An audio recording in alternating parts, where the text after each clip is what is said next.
So, I got my blood tested multiple times recently, especially because I want hepatitis treatment. I have to get my blood tested for that every 6 months, but they won't treat me for hepatitis because they say my liver count is fine, my hepatitis is fine. In the blood work, they know I have hepatitis C, but they're not quite sure which one it is, and it doesn't seem to be any rush. Even when I was in the emergency room giving blackish green urine samples and a fresh blackish brownish urine sample and all this other stuff. They checked my liver, hepatitis is fine. But the problem isn't anything to do with any of these disorders. Let's say I had an infection in my leg from a fracture. The infection was inside my leg where the fracture is. The real problem isn't the infection or the fractured leg. I mean, I can take antibiotics and get a cast, right? That's very treatable. Get a cast, get antibiotics. But here's the real problem. When I go to the hospital to get treated, I can't get basic medical care because my father wanted to make sure he never, well, actually, sorry, my mother wanted to make sure she never got caught for what she was doing. And then she passed away and left my father holding the bag. And my father decided he wasn't going to deal with it, throw the bag in the woods, bury it under the ground, pretend like that bag isn't buried in his backyard, and then the person who's getting sick and dying, you're just going to blame him and victim blame, and then maybe nobody will see the bag in your backyard. Nobody will see your baggage, your bones in your closet, and you can point the finger at other people. So that's the real problem, is that when I try to seek help, just like my churches and my priests. I have a Catholic priest who told me I should talk to my father about this and ask for help. When I do this, my father tries to cut off my voice, so he tries to make sure I can't ask for help. When I go to the doctors for the last 25 years and I talk about my actual physical illnesses, he tries to say it's a red herring, it's a fantasy, he's a liar, he's a thief, he's all mentally ill, we got drugs on him, we put him on these drugs, look at these, look at this, we got this statement in New Mexico, we got this statement in Texas, everywhere, look. Even though all it is a bunch of my mother telling stories to a doctor as my father pays him. And then they come to me and I say, my mother's lying about me. It's bothering me a lot. Can you please tell her stop telling stories about me? Then my mother goes, no, he's a liar. He's a fantasy spinner. I know so. And then after the mother talks to the psychiatrist in private, my father gives them some money. They write a little book note before their little book they're writing. They turn to me and say, can't you just let your mother lie about you and let it go? They don't say the lie about you part. They just say, can't you just let it go that your mother, I would say my mother's making up stories about me that are getting me hurt or is bothering me. And after my mother says I'm a liar, I'm a fantasy spinner, then the doctors turn to me and go, oh, can't you just let it go? What? And then my mother goes, see, it's all attachment disorder. I knew it was from that medal he stole. That medal was you stealing from me. You understand that, right? I won that at St. Anne's Orphanage when they brought me to the YMCA. They wrote my name on it, ZG. Was your fucking name Zachary Greenelge? I don't remember your name being fucking Zachary Greenelge. So why is a Zachary Greenelge swimming medal being in your fucking hands in your fucking jewelry box? And why is that Zachary Greenelge crying in his room that somebody just stole his medal? And why are you bringing it to the doctors, giving Zachary Greenelge a bunch of pills? And why are you changing his name to Zachary Newell if you're just going to act like this anyways? I mean, this kid wants to be part of a family. He wants to love you and give you loving. He wants to show you his accomplishments in his swimming medals. Why are you stealing from your little orphan child? Why are you saying it must be African American kids because African Americans are athletic and your kid's not? Why are you calling him a thief? Why are you treating your child in such a poor way? Why are you giving him pills before adoption hearings and parties so he'll be lethargic? Why are you leaving on a pile of newspapers during an overdose to sleep off something that could be deadly? Why are you slipping him your own pills at times? Why are you trying to make him tired to make your own job easier? Just because you're elderly doesn't mean you should drug a child into submission. But now my father wants to finish me off. I can't get medical care. And now when I take a deep breath, this new symptom is like I feel like my kidneys are going to explode when I take this deep breath tonight. But the problem is, if I go to any hospital, I won't get any care unless I jump to Boston and I just don't give them any previous information. because every time I move to a new town, things go good for me until they start trying to contact my father or my relatives. Then the relatives cut off all medical care and I start getting hurt again. I start trying to get epilepsy medication, I start doing better. But then my parents decide they should cut off all epilepsy medication, all medication, and leave me bloodied up on the side of the road dying of exposure because I just had another seizure.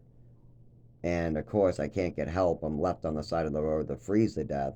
Why? Because now my insurance has cut off my emergency bracelet because my father told my insurance company and my doctors that I'm wasting their time with red herrings, so the insurance company won't cover my medical devices anymore. Yeah, my own father gets my medical devices cut off with his previous stories and his new stories.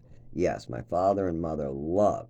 Now, even if my father goes, well, I didn't say that. No, your wife said it, and you nodded your head and signed the papers. And that makes it your statement. If it has your name on it, if the doctors are looking at a statement that has your name on it, that is hurting me today, that's preventing me from getting better today, then yes, you are absolutely responsible. And one of the only people that can fix it is the person who is responsible. I cannot be my mother. I cannot take responsibility for my mother and father. I can try to get better like I've been doing. But, I mean, he brought me to like 5 different states, and I can't even drive. I'm not allowed to work, and my father screwed up Social Security. And then I even tried to bail him out to be a good son. Yeah, at 19 years old, I bailed out my father and mother mostly because I needed to know what the hell they were doing to me. And they were gonna, oh yeah, by the way, if my father and mother make a mistake, they like to blame it on me. So if I ever sign the paperwork that the state told me to sign, they just told me I had to sign it because it was illegal paperwork and they were a witness to stuff.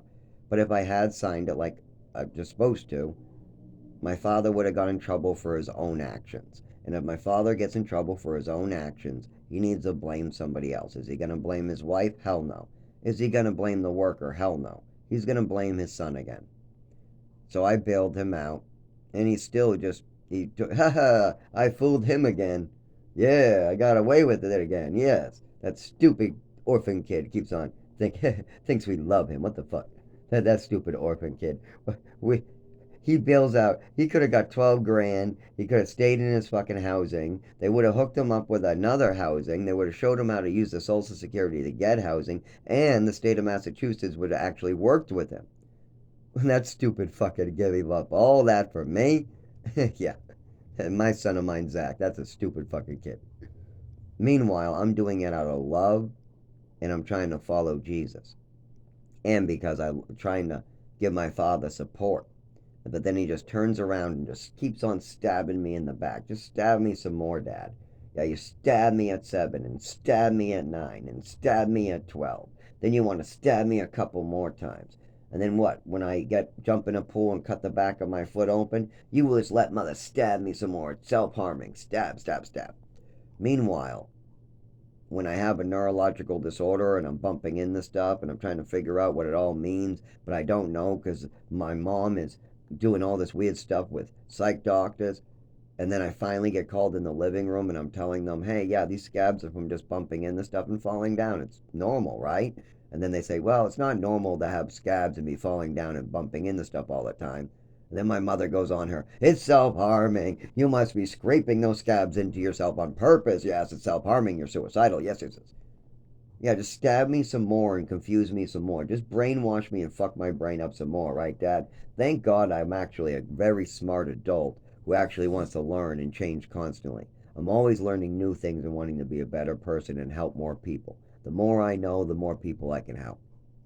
I'm even trying to work this out with my father. Nobody else would do that. Everybody else would have been driven nuts. There's not many people that are mentally strong enough to try to follow Jesus and handle this with the people that hurt them. But I am, and I'm trying. But instead, no. He just wants to run away. That's it. He's too childish now. He wants to get violent, hit me. They want to get other people riled up. And all it's doing is getting me more riled up as well. Why do they want to rile me up? They want to rile other people up. Why don't we just get together and handle Patricia's shit already? I've suffered enough. I've already got enough injuries. What, you want some more injuries? Is that what you want? You want to cause some more injuries in me, Dad? That I can't go to the doctors for? How many more injuries am I not going to be allowed to go to the doctors for, huh? Because I don't remember, I still don't know what the fuck happened to me on Halloween. I still don't know how much damage was done to me in that overdose. I mean, you know how much damage is done to my body that I don't know about? I'm just telling you about the neurological disorder and the stuff I know for sure that was caused during childhood. But there are so many other things that I guarantee you is wrong with me because of what my mother was slipping me. I guarantee it. As soon as doctors actually take this seriously, the list will get humongous. But it doesn't have to be like I die and then everybody's like all up in arms and we're all pissed off and we're all getting riled up by my no. We can get together, love one another, handle this shit. I can live a normal life and my family doesn't have to be fucking in danger because of this fucking person. I love him to death as long as he's not trying to kill me. That's the rules. I will give you love, I will protect your family, and I will protect my family. But if you want to sacrifice me and my family for your own wealth and well being, go fuck yourself. You don't get to sacrifice your neighbors, your children, or any other human beings to better. You don't get to kill people, you don't get to poison people, and you don't get to sacrifice people for your own gain. You don't get to put my family in danger, or me, or anybody else for your own gain. No. You handle your shit. That's it. You handle your fucking shit. I have already taken 25 years of damage. I don't need another fucking day. They call, and this becomes a nice. They're nice, I'm nice, we handle this, we team up. That's how this is supposed to work. You follow Jesus, you go in the church together, you go, okay, this is the problem, this is what we can do, and you guys even get the profit off my genius. I mean, I actually have a wicked good brain. My body might be shot, but boy, is my brain getting better every day, as long as I don't have another seizure and head injury. I mean, I'm sure those aren't good for it. But then again, my father probably wants as many head injuries as possible, so that way I can't even speak about nothing.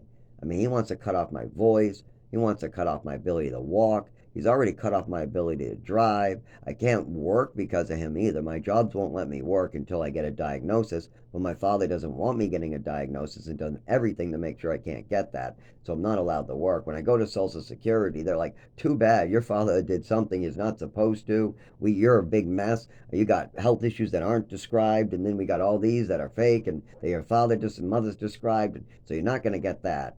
So then I go to the doctor, and the doctor's like, nope, your mother and father made sure you can't get that. And I'm like, well, what am I supposed to do? Well, I guess just dig a hole or go see your father. Well, I've gone seen my father to handle this a bunch of times. He's running away every time. I don't have a car to chase him down every time he runs. And they're like, well, I guess you're just going to have to die then. No, no, no.